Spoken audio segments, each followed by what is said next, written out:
Finance Committee meeting, so we'll call that to order. Even though we're all sitting nice and tidy, if we can try to keep our mics on so the people who might be watching at home can hear us. But yes, here we are, we're here. So tonight's agenda is relatively tight. And we'll start by taking a look at the public feedback we've gotten. So just as a recap, we did have our public forum in early November. We did not have any attendees, although we did have Evan do his presentation to the camera. So we had that recorded and available for all of us, which is great. And that lives on the website and is available for anyone watching who's curious what that presentation contained. It can be viewed at any time. It was a presentation about how the school budget process works, what the sources of funding are, and sort of what the areas that we sort of expect to be challenges this year may or may not be.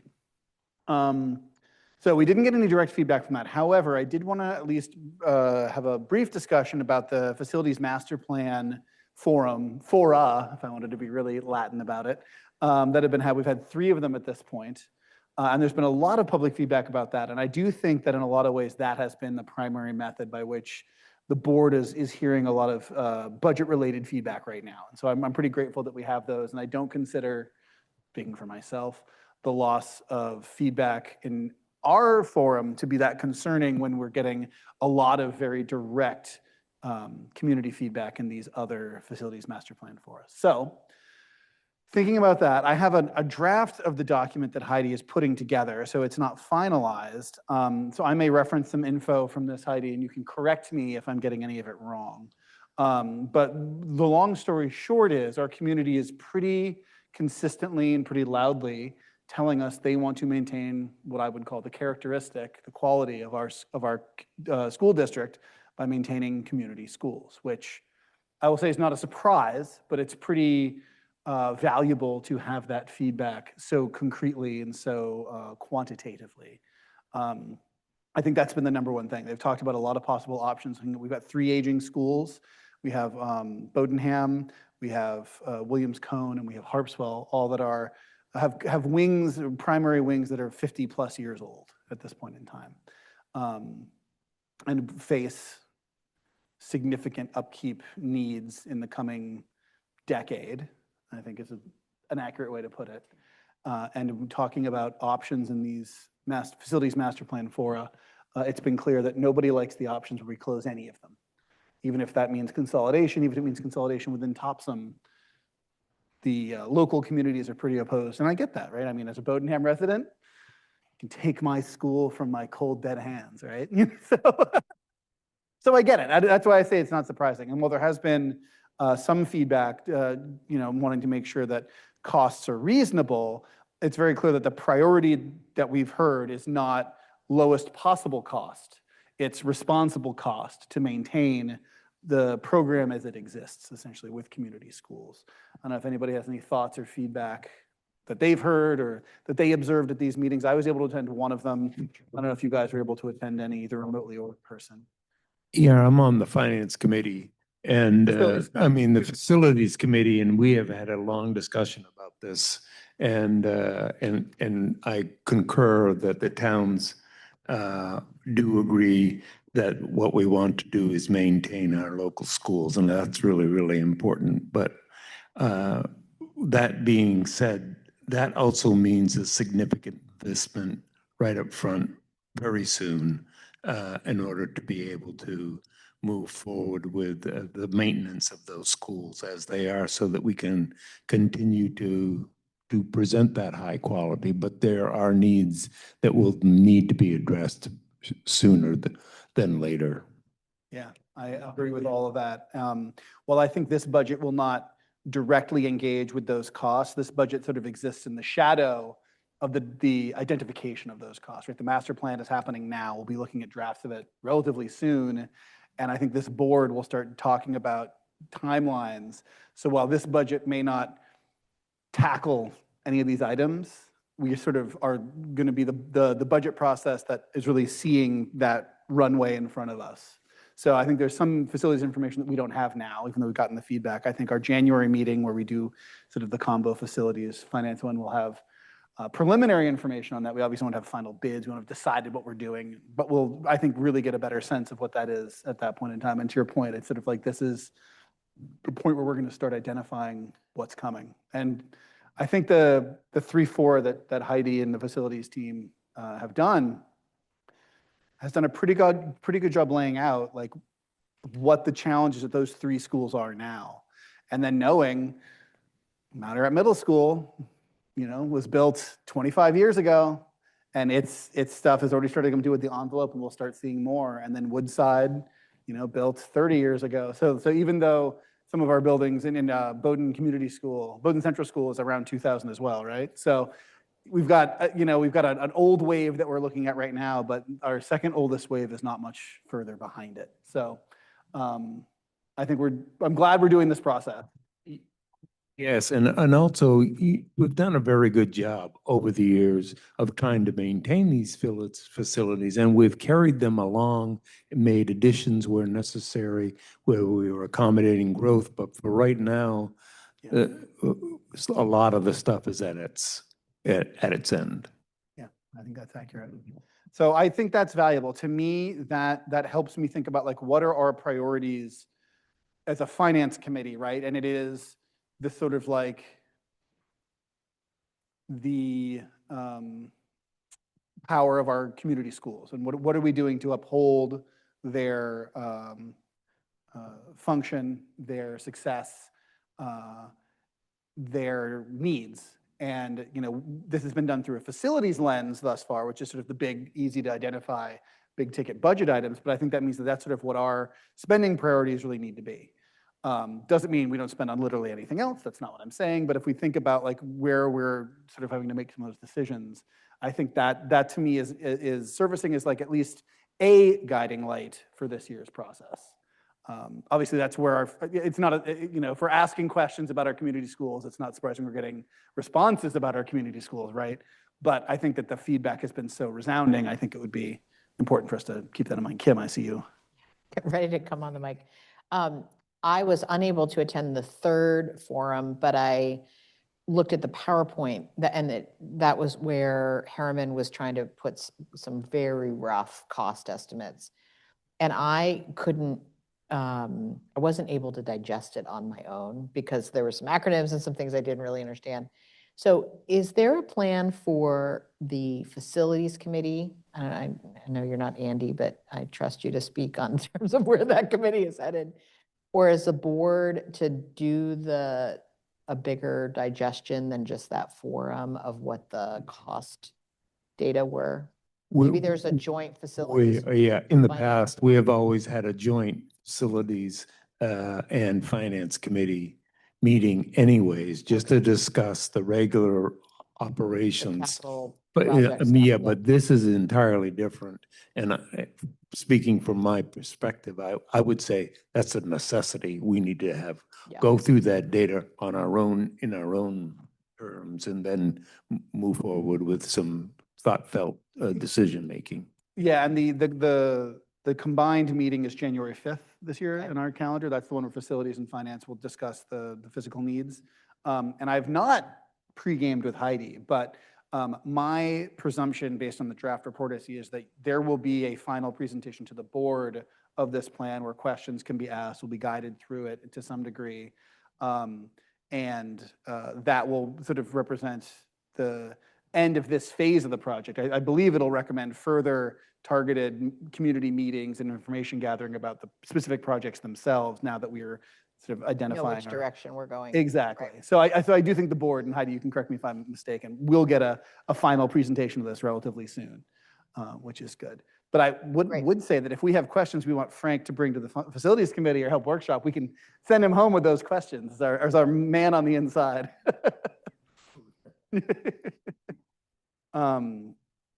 So yeah, any other thoughts about what we've heard? And Heidi, if there's anything you want to surface right now, you're more than welcome to, obviously. Yeah, I mean, the document that I am working on is really a timeline of everything. And so at this stage right now, we have different options, obviously, that through Harriman, but the master plan decision roadmap, we have the why, where we are now, and this will come out eventually, I'm hoping by Friday. But it's with the attorneys right now so that they make sure that I get the legal citations correct.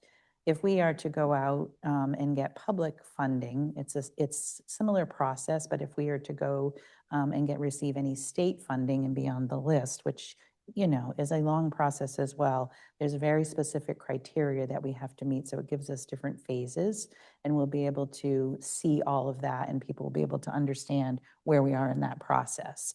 And so Harriman has looked at this, myself, I created it, and Sean has been in here, and I really tried to lay it out so you know how long this is going to take. And at each phase, what we can do is then take this and put in there the financial decisions that we'll have to make along with this. We're not there yet in this document, but we will be. But I really wanted to lay out what the laws are, because there are very specific laws about closing schools. Every decision to close a school has to go out to a public vote. It has to meet certain criteria through the Department of Education, and that's whether you do it with public funds or whether you do it with the state funds, and, you know, partially. So I've laid all that out. You don't have the entire thing because I did a little more work. Yeah, with yeah, it. no.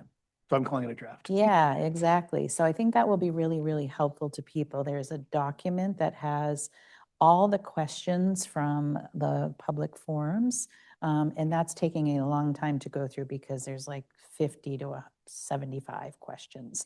And I'm going through and getting those answered, and then we'll share that as well. But it's just taking, I want to make sure that the answers are correct. So that's kind of where we're at, because I think this document will help us lay out the big picture, as well as the master plan, which is different than this document, which is what Harriman is doing, will give us the costs of everything. And we can kind of look at, all right, we are going to need to budget this amount of money for, in phase 4, which might be 12 to 24 months out from the original start date of, you know, so we try to lay that out for everybody. So hopefully people will be able to see that and say, this makes a lot more sense. And just for the sake of clarity, or you just talked about some legal citations around like closing schools, but that is not because you are recommending the closure of schools, but it's sort of like, here is a timeline of what our process will be that would allow those legally required steps to happen, should we Correct. to make those recommendations, but that is not Not a recommendation. the not at all. recommendation at the moment. And within this document, I should have said closing school or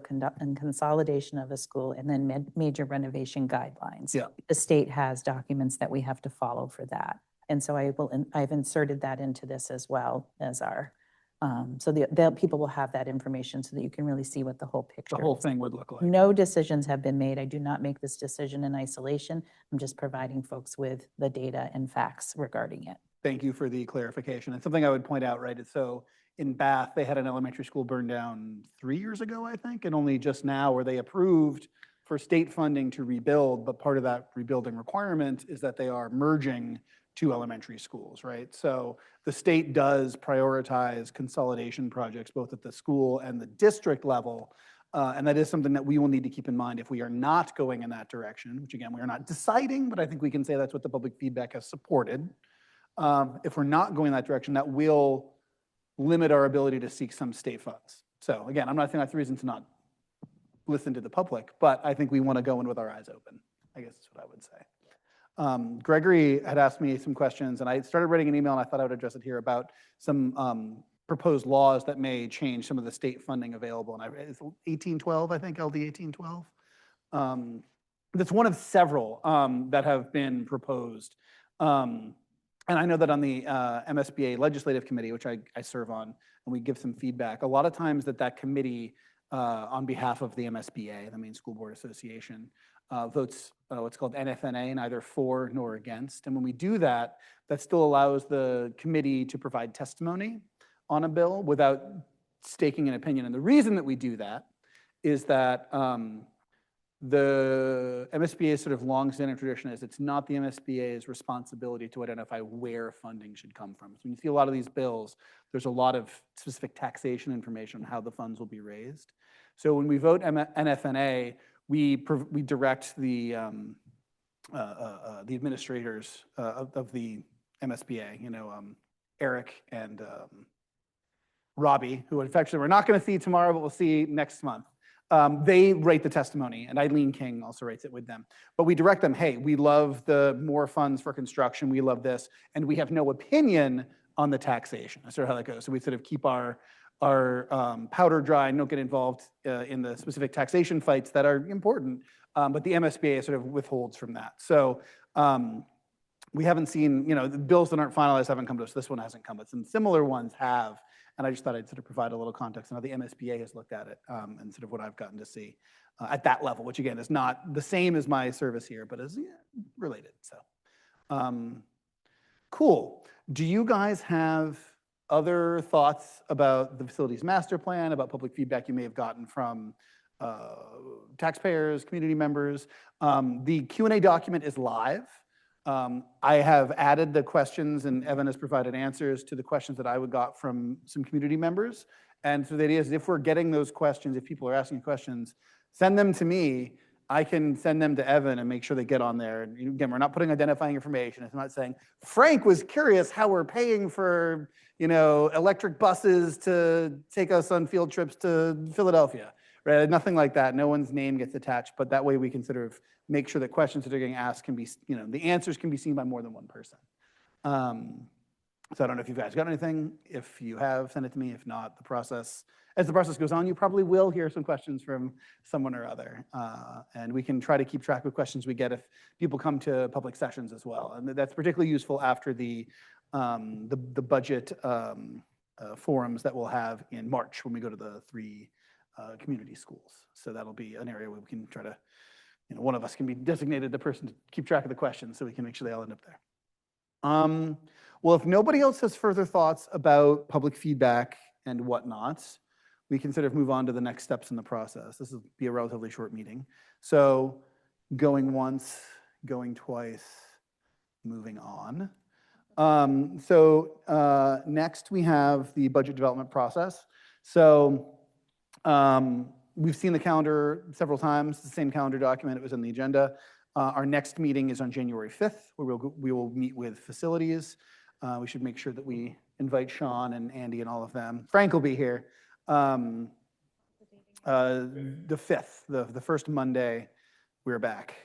Happy to sidebar with you later as well. Don't feel like you need to remember it now. But that'll be great. That's sort of the first, the big kickoff to official budget season. This has all been sort of the pre-season, and this is where it really gets real. So that'll be great. And Sean will be able to present to us what he's identified as priorities for the coming budget, and we'll hopefully talk about the preliminary facilities master plan information, which again, like Heidi was saying, what we will get as a deliverable from the process that's happening now will kick off other processes. So we're not going to be in states of finality there, but we'll start to see the lay of the land. So that'll be really good. For those of you who've never come to that meeting, it's great. Sean gives a very detailed rundown of everything. He's usually really good about putting into context what we've done recently and what he's known about and what's coming due. So that will be great. And then after that, we'll get our first taste of a real full budget with the maintenance of effort, which is not the final budget. Anyone who sees maintenance of effort, it's not the final budget. What it means is that that's what it would cost to do exactly what we're doing this year, next year.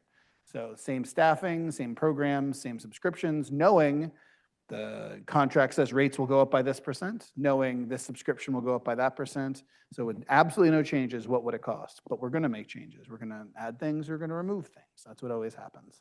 But that's our first taste of what the overall thing looks like. And that will probably be a gut check, because it always is. And then from there, we'll start hearing more things. I don't want to go too far into the future. But that one will be on January 20th. Thank you, Frank. So January 5th. The maintenance plan with facilities, January 20th, the first maintenance of effort presentation, and at least a preliminary list of new resource requests. That won't be the complete or final list of requests. And again, requests do not mean that Heidi is saying yes to everything, but it's that if we see what people are asking for. It's valuable for us to sort of see the full list, even if Heidi is does not think that she will support it coming in the final budget, so that we get a sense, both specifically the 5 of us, but also just the board with some history on what the context is. One thing, for example, is the middle school scoreboard was broken. It came up for several years. There was a discussion about, well, can't the boosters pay for that? That's what happens at the high school. And then Megan was like, there is no boosters program at the middle school. And we funded it that year. So you know what, this is silly. It's been going on forever. It's time to pay for this. So knowing what has come up, even if it doesn't end up in the final budget, is valuable. And that's why sort of seeing what those requests are is good. So we will start to see that at that maintenance of effort plan, but we will see itemized requests at each presentation thereafter, which will include schools, principals, department heads, et cetera. So that's sort of what we got in front of us. Any questions, comments, concerns about the future? Cool. I included also an op-ed that Evan and I put together working with Broadreach to try to help get some word out about what school budgeting is like. I felt my role in that was to help try to keep things accurate as far as what the steps of the process were and clear so it was readable. So hopefully everybody feels good about that. Obviously, we weren't trying to put any opinions anywhere, but sort of like give a clear recap on what the process is and is like. So hope, again, doing our best to spread the good word the best we Well can. done. So, and I will say on that note, while we don't have our workshop about advocacy tomorrow, we will have it the day after our next Finance Committee meeting on January 6th. And I think that we should perhaps discuss on January 20th if there's anything that this committee wants to try to spearhead, but be it via direct advocacy to legislators, letter writing, op-eds, and we can sort of work on that, in tandem with our normal stuff. But last year we talked broadly about the idea of getting more active in advocacy, and maybe this is our year. So, yes.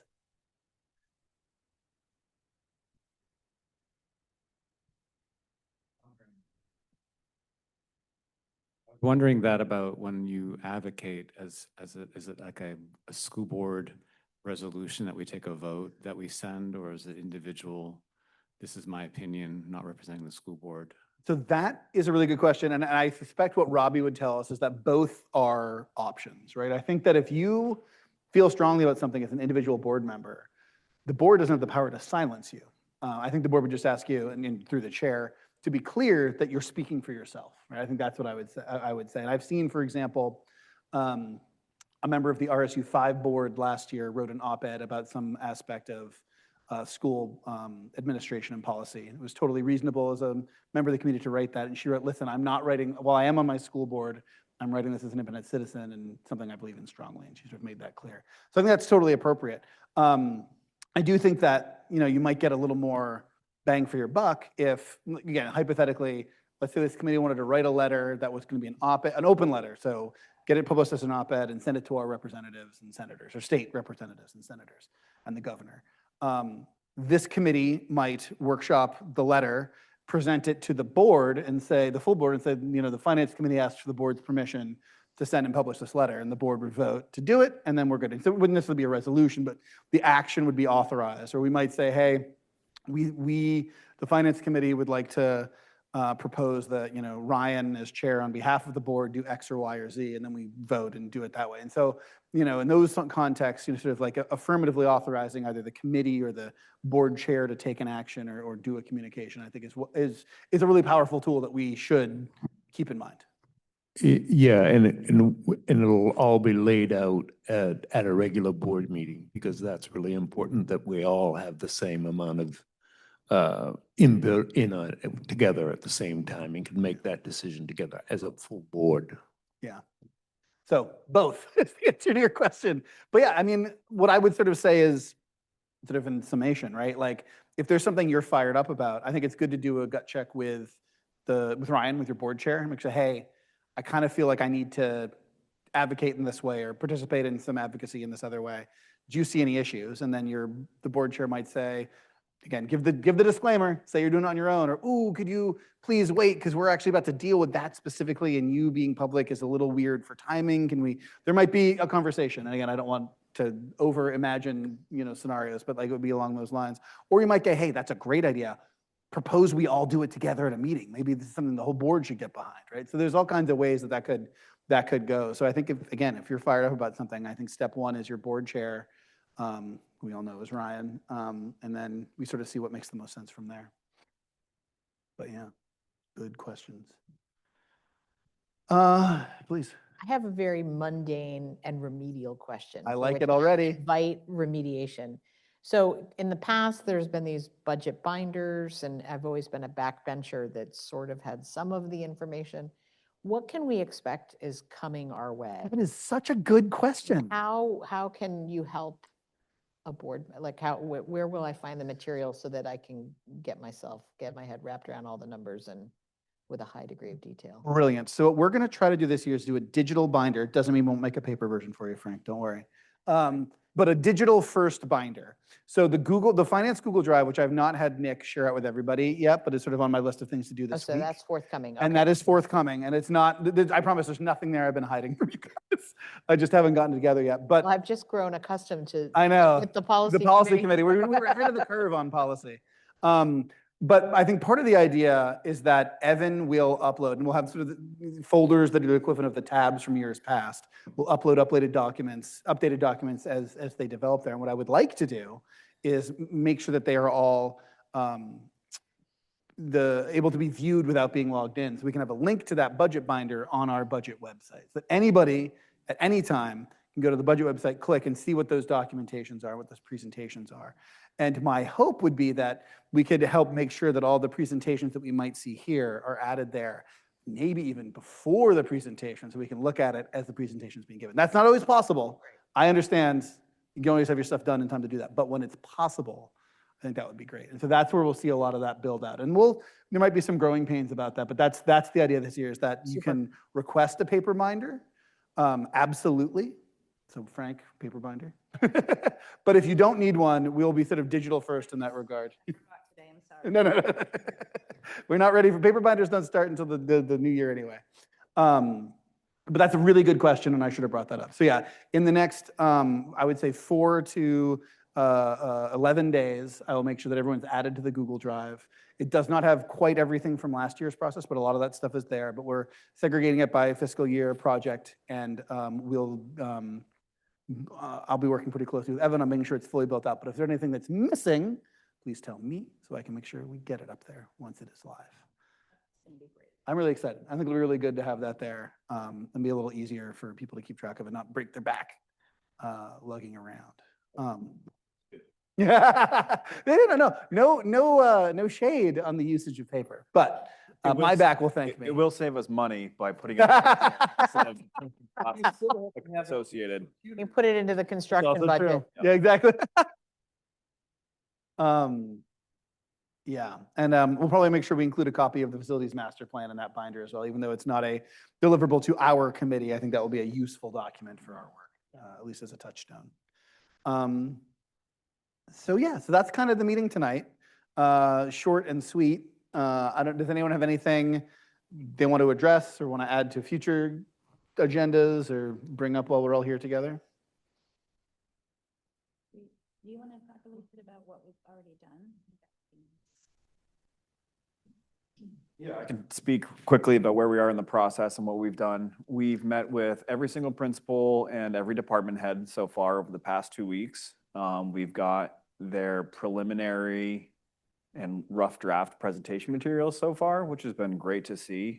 There's a lot of engagement from the principals and the department heads about what they want to see for next year and how we can really push the district forward into the next fiscal year, and that's been really great.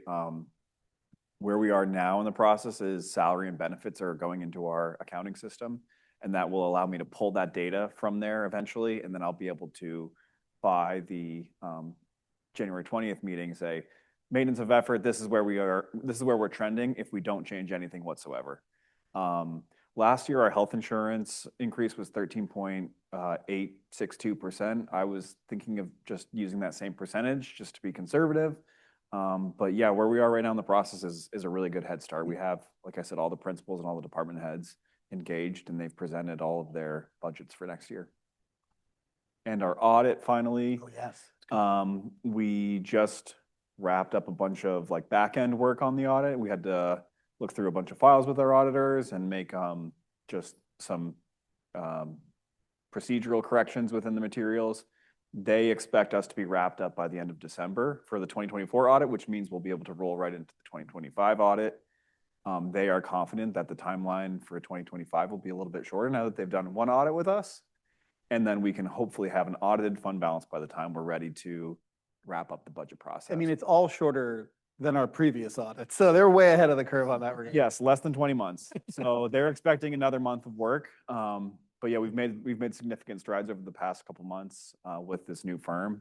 They have really provided a lot of resources, a lot of subject matter expertise. They've sent one person for fixed assets. They sent another person for grants and federal awards, and they have another person that does just accounting reconciliation. So instead of just getting one person that does all of it, they've really segregated the duties. And I think that's better in the long run Yeah. because it allows for a little bit more of like subject matter experts to be able to look at each of those various parts of our financials. That's great. Checks and balances, yep. And parallel work too, which is advantageous. Exactly. So it's not just one person doing one thing, then the next, everyone can kind of work on Yeah. it all at once, which is really nice. We had talked, I believe, and if I'm remembering incorrectly, please call me out on it, about having the auditor present the audit to the committee, and then the committee would, report out to the board as a whole. Are we still on board with that plan? So do you think that might be something we do at like the January 5th meeting or the January 20th? It's okay if you don't know. I would say the 20th is probably more realistic, just because it takes us a little bit of time to digest the materials, Yeah. send it to the state. They need to accept everything, so it just takes a little bit of time. Great. But we can pencil that in Let's- for the 20th. Let's pencil that in, and we could, presume maybe that would be the first 30 minutes of that meeting would be the audit presentation. They can Zoom in, they don't have to come physically. But if they could join us on Zoom to walk us through sort of top level stuff and answer any questions that we have. Great. I'll send That them an works. email tomorrow and just make sure that that's on their radar. Cool. And if we need to adjust the schedule, obviously we certainly can. And I would just ask if we have a chance to be able to at least look at some of the information before the meeting, so if we can see if we got questions, that reading along as we go would be the only. Yes. There. If it's like the last audit document, you want a little bit of time to look through. the Exactly. before, Were you on the last meeting where we had an auditor? I was the chair when that happened, actually, the last time. And that's when I remember I asked about the presentation. He said he'd do it once. I was the finance chair, not the board chair. And we had him do that then. He presented to the committee, and then the committee came to the full meeting and said, here's what we heard from the Yeah, presentation. because that was good. Yeah, no, it was good. I agree. Yeah, yeah. So I think, so we'll make sure that Ryan communicates at a full board meeting to the board that anyone who wants to be present to hear the auditor speak should come to that finance committee meeting. So obviously it's open to whatever board member wants to come. We are. That's good. That's very good. And then one last update for me is we have our 4 school buses that we ordered. Those are going to be coming off the assembly line here later this month. Oh, wow. So I'm hoping to have the financing for the lease purchase all figured out by the time next week rolls around, so that the board can approve the finances for getting those buses taken care of. Perfect. And no one on the committee feels the need to come to committee first on that, given it's part of the approved budget already for last year? Great. Just double checking. Good news is the one quote that I've received thus far is less expensive than the interest rate we had last year. So We love it. That's good news because the interest rates are coming down based on what the Fed's been doing. So positive momentum there. We should find some rates to lock in while we can. Oh, gosh. Gas and fuel and all that. Gas and fuel looks pretty stable right now. Tom Kane, the Director of Transportation, we have a lot of conversations about that. We think that prices will be pretty stable over the next 12 to 18 months. So I don't want to step on Tom's toes with his budget presentation, but we are actually pulling down that line a little bit because we have conservatively budgeted that line pretty high in the past. So we're pulling that line down so that we can, keep up with the cost of other things like tires, which is, made from rubber, and that cost is going up. So You can always tease us with good news. I think. yes. We're looking at everything still, just like last year. Every line is getting analyzed, and we want to make sure that we're making the right decisions. Awesome. Awesome. Does anyone have any questions about process? So you sort of looked at our calendar, heard what the admin's doing. Anyone have any questions about that? All right, well, I think we're doing great, and I'm really excited about kicking this off in the new year. So see all of you guys next week. Thank you all.